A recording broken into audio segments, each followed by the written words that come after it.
escorted into the Great Hall of the People, accompanied by a 21-motorcycle ceremonial motorcade. Honor guards lined the route to welcome the awardees. The recipients walked up the red-carpeted steps and entered the Great Hall of the People. Li Qiang, a member of the Standing Committee of the Political Bureau of the CPC, announced the start of the gathering. Cai Qi read out the decision of the CPC Central Committee on conferring the July 1st medal. Honor guards brought forth the July 1st medal, the party's highest honor. It is awarded to CPC members who have made outstanding contributions to the party and the people. Xi Jinping presented the July 1st medals to each of the recipients. 8 party members received the honor, 1 posthumously.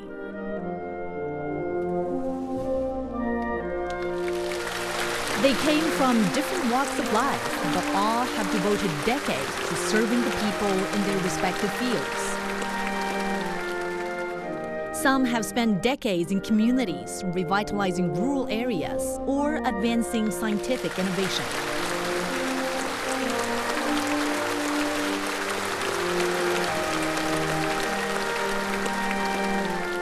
At the gathering, outstanding party members, party workers, and primary-level party organizations from across the country were also honored.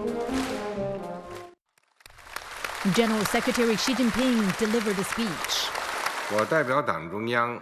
On behalf of the Central Committee of the Communist Party of China, I extend festive greetings to all CPC members.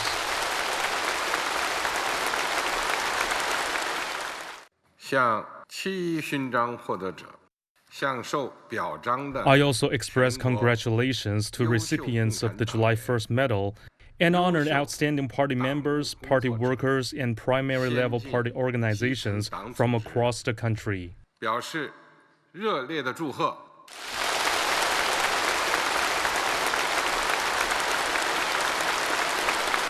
He said the Communist Party of China has fundamentally transformed the future of the Chinese people and pioneered the great path of realizing the rejuvenation of the Chinese nation through 105 years of struggle.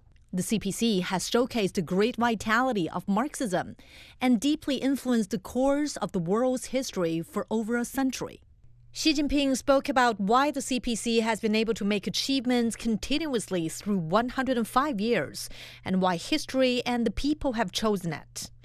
He outlined several core strengths of the party, which include pursuing truth and keeping to the right direction, being rooted among the people, maintaining strategic initiative, going with the tide of development, daring to fight, and constantly strengthening itself to maintain vitality. Xi said the whole party must adhere to basic theory, basic line, and basic policy to remain undaunted by passing clouds and stay on course through wind and waves. Stressing that the party must rely on the people to achieve historic feats and follow a people-centered development vision, Xi urged party members to further reinvigorate the enterprising spirit for getting things done. All party members should aim to build a community with a shared future for humanity, uphold peace, development, and win-win cooperation, and bolster global peace and development. Xi called on the whole party to actively respond to risks and challenges on the path ahead. He also stressed advancing full and rigorous party self-governance with sustained efforts to win the tough, protracted, and all-out battle against corruption. Xi Jinping focused on the need to promote high-quality national defense and military modernization. He also emphasized maintaining the long-term prosperity and stability of Hong Kong and Macau, which is essential to the great rejuvenation of the Chinese nation. Xi Jinping also said the party must stay committed to resolving the Taiwan question and realizing China's complete reunification. He called for uniting all Taiwan compatriots, deepening cross-strait exchanges, cooperation, and integrated development, resolutely combating separatist forces advocating Taiwan independence, opposing interference by external forces, and steadfastly advancing the great cause of national reunification. 同志们、朋友们、中国共产党105年的辉煌历史。 Comrades, friends, the Communist Party of China boasts 105 years of splendid history, but we should not feel conceited and satisfied.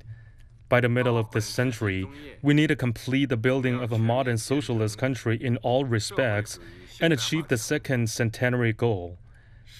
Time and history will not wait for us. The whole party must remain true to our original aspiration and founding mission. We must remain modest and cautious and work arduously. We must have the courage and wisdom to struggle. We must depend on and stand united with people of all ethnic groups across the country and strive on a new journey in a new era for a splendid future.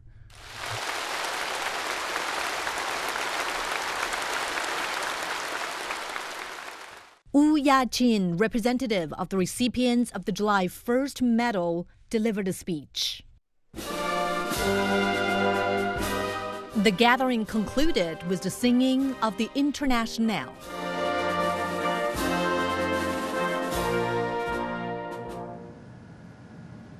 Since 1996, China has been pairing its more developed eastern provinces with poorer regions in the west.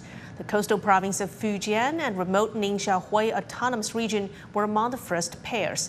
At the heart of that partnership lies Mingling Town and a journey to the west by thousands of officials.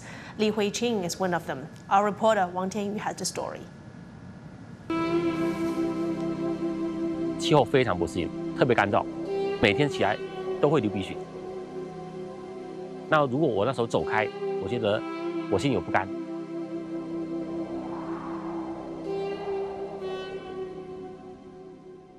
我叫李慧清，今年38岁，我是福建来到宁夏的挂职干部。我第一次来的是2019年的10月份，所以我觉得第一印象还是很不错的，2层的楼房，整齐街道，还有两边的植被，我看，这个也不像我印象中的西北，有一望无际，很荒凉。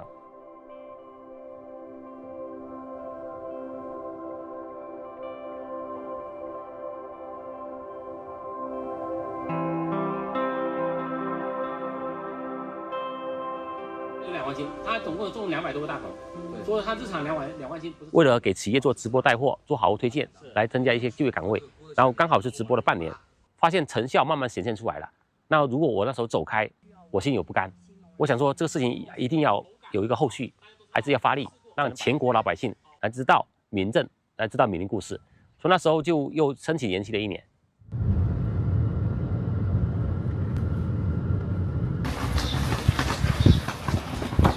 老板不在啊？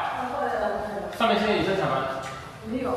今天没生产。今天没生产。就这2天，今天第3天。第3天。我看这个好像情况不太好，是吧？对，整个市场不是很稳定，所以导致他们的市场量就慢慢的缩小。他这边用工是不稳定的。有什么办法能帮忙解决呢？我可能会给他们开阔一些市场，然后可能到福建那边看看相关的一些企业。其实当地的农产品就是牛羊肉、枸杞，还有特色的葡萄酒，还有一些像当地的老百姓种的一些果蔬都很不错，但是他们一直卖不上好价格，因为当地的物流的成本会很高。所以原来我们在做直播带货之前，有找了一个相应的一些物流，打通物流这块的一个蓝点，希望能通过物流的一个成本的下降，来提高整个产品在全国的一个市场竞争力。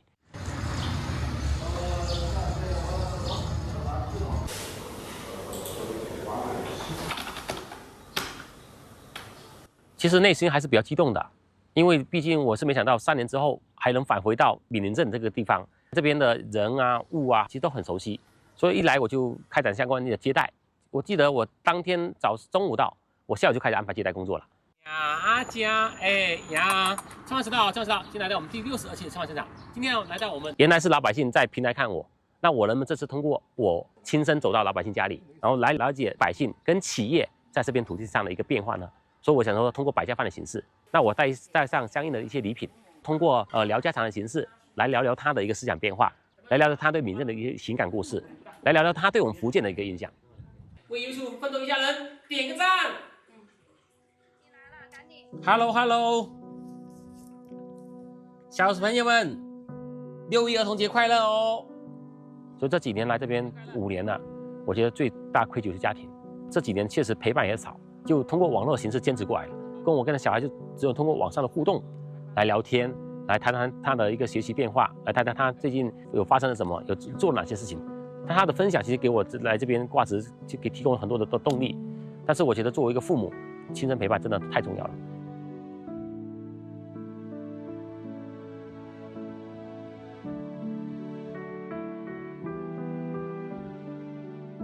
闽镇现在已经有移民的3代4代了，而且移民百姓现在对这种教育也那么重视，老百姓孩子生的，他至少在教育上有很大的一个提升。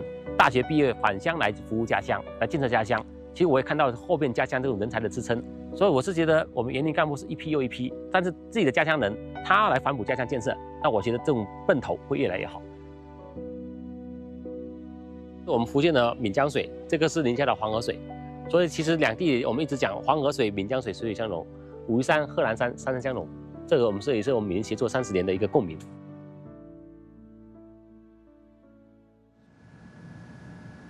Well, you're watching Global Business on Cgtn. Still to come on the program, quota cuts. The European Union introduces new steel import regulations that will significantly reduce the bloc's import quotas.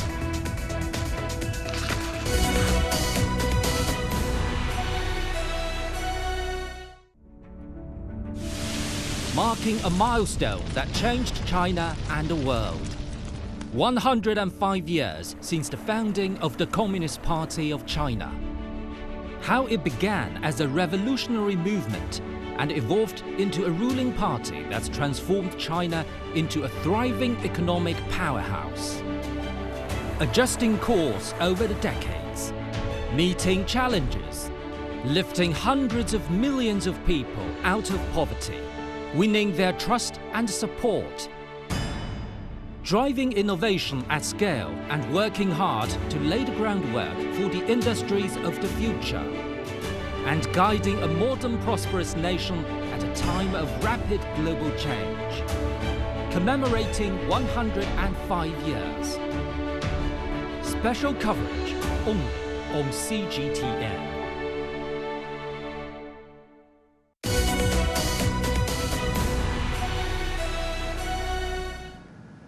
China's regulation on outbound investment officially takes effect on Wednesday. The law establishes a comprehensive service, management, and protection framework for Chinese enterprises operating abroad. At the just concluded China International Supply Chain Expo, the focus among outbound companies has shifted from mere market entry to long-term regulatory compliance. Our reporter He Jingyi looks at how this landmark regulation is providing legal protection and strategic clarity for Chinese firms navigating a complex global landscape. As global supply chains continue to evolve, Chinese companies are expanding beyond exports into overseas investment and localized industrial networks. A new regulation on outbound investment, released on June 1st and taking effect today, establishes a comprehensive framework covering services, supervision, and protection. At the recently concluded China International Supply Chain Expo, companies said the policy serves as both a protective anchor and a strategic accelerator. This new regulation is not just a reassurance, it's an accelerator for our overseas business. It helps us move beyond project execution or product sales, and instead invest together with local upstream and downstream partners. With this policy support, our overseas expansion is also accelerating. But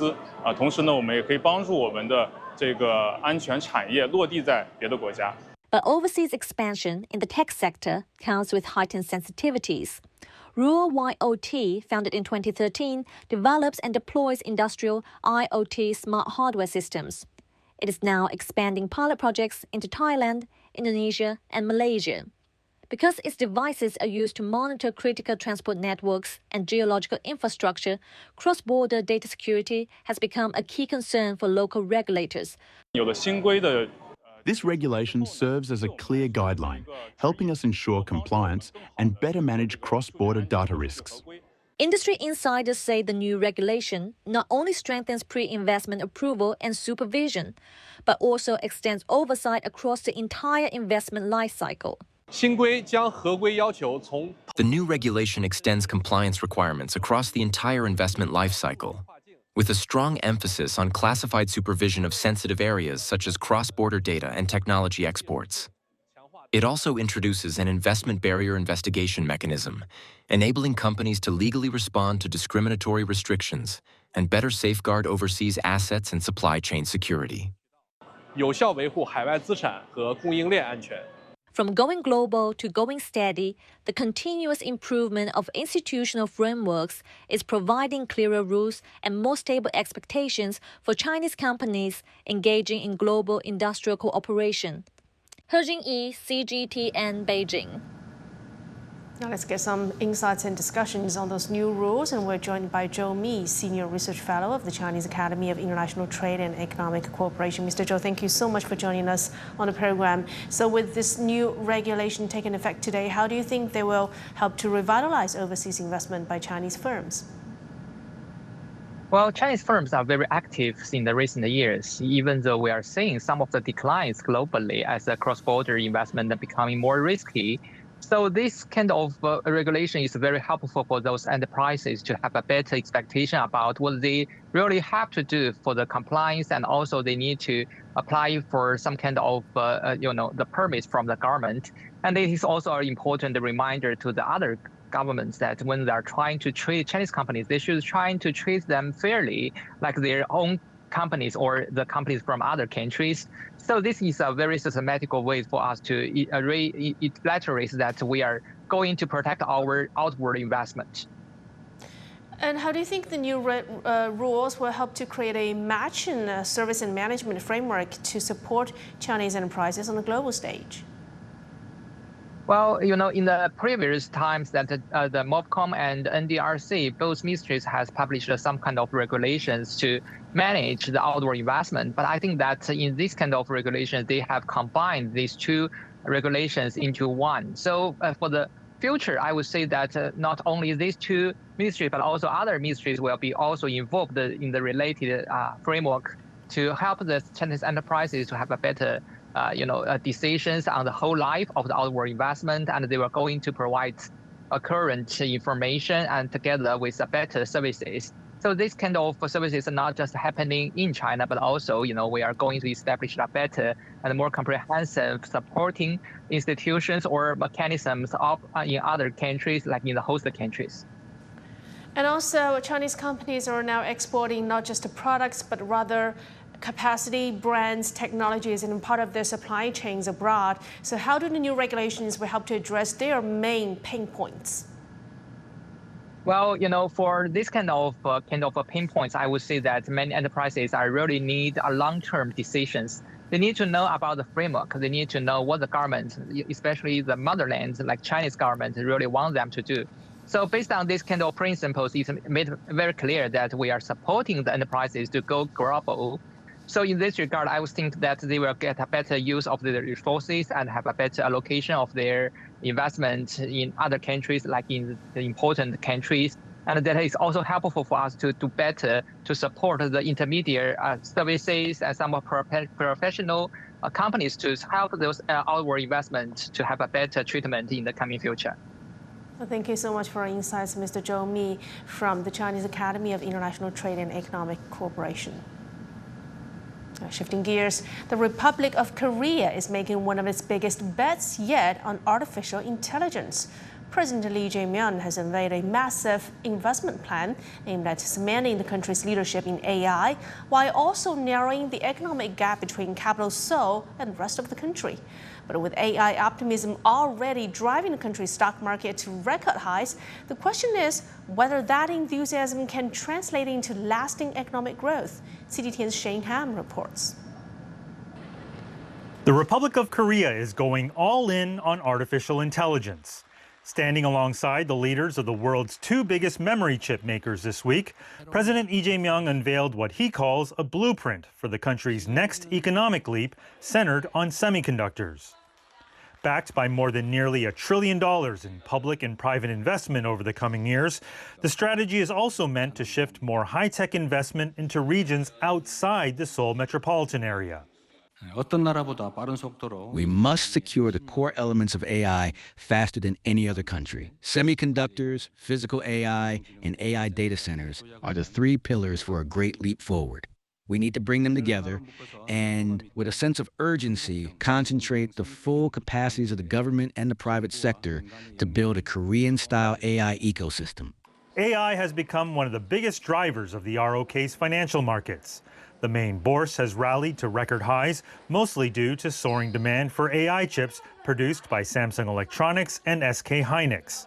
In fact, the two companies account for an outsized share of the benchmark index. But economists warn that a booming stock market doesn't necessarily mean the broader economy is booming too. The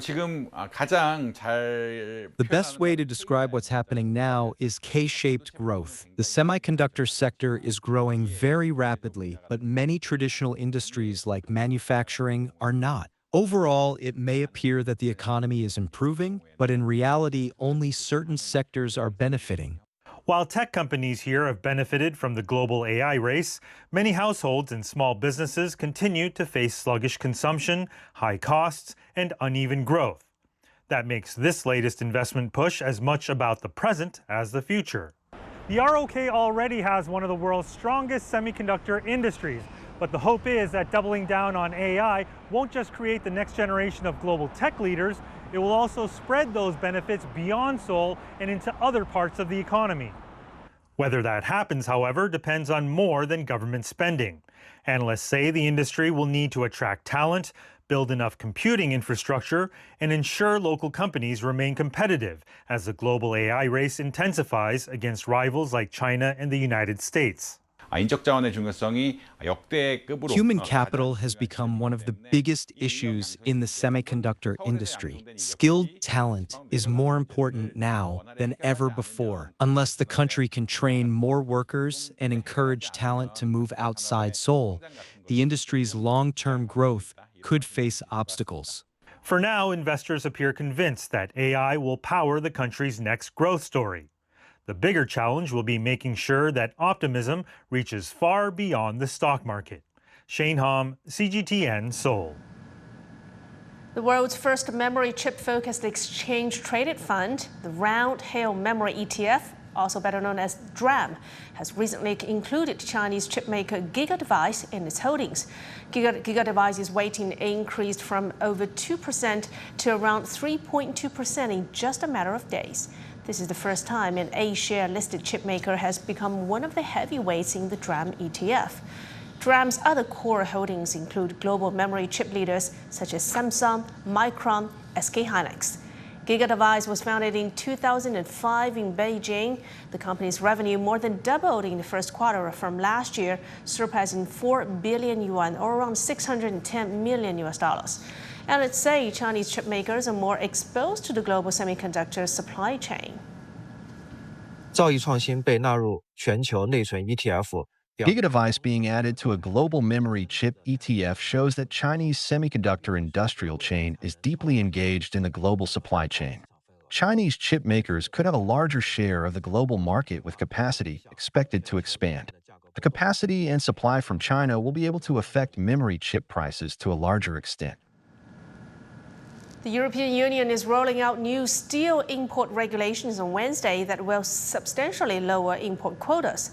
And according to experts, this could drive up steel prices and create headwinds for EU-based manufacturers further down the supply chain.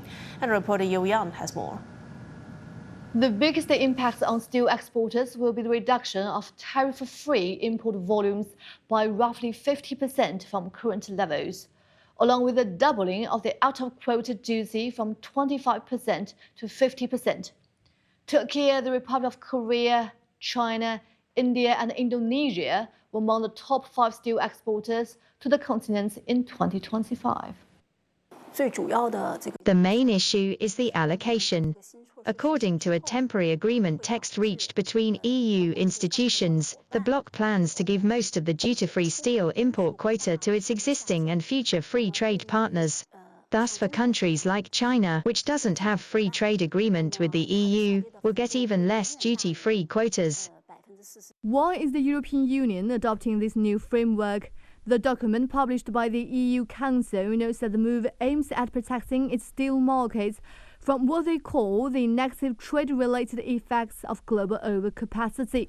But is this the truth? A document released by the European Commission notes that by 2025, EU electricity prices were 2 to 3 times higher than those in the United States, and natural gas prices were close to 5 times higher. In other words, the industry's core challenges stem primarily from internal competitiveness issues. In fact, one of the first sectors likely to be affected is Europe's own downstream manufacturing industry.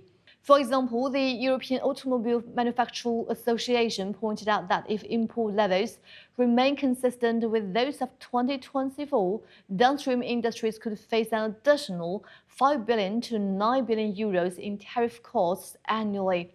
The European Union Joint Research Center also pointed out that the demand for electrical steel in the EU mainly depends on China and the Republic of Korea, which shows that its green transformation automobile industry are based on the cross-border supply chains. The measure has triggered widespread reactions. As early as November 2025, the WTO listed the EU's steel measures as a specific trade concern. The Chinese steel industry strongly opposes the relevant measures of the European Union. The EU should abide by and correctly apply WTO rules, abandon zero-sum thinking, resolve concerns through dialogue and communication, and achieve mutual benefit and win-win results. WTO rules clearly stipulate that when a member modifies its tariff reduction commitments, it must engage in compensation negotiations with the member whose interests have been damaged and maintain a general level of commitment that is not lower than the original level. If negotiations cannot be reached, the affected members may also withdraw the substantial equivalent concessions, which is a built-in retaliatory right given to the affected members, including China. Cgtn, Beijing. And with that, we've come to the end of this edition of Global Business. I'm Lily Lu in Beijing. Thanks for watching. Bye for now.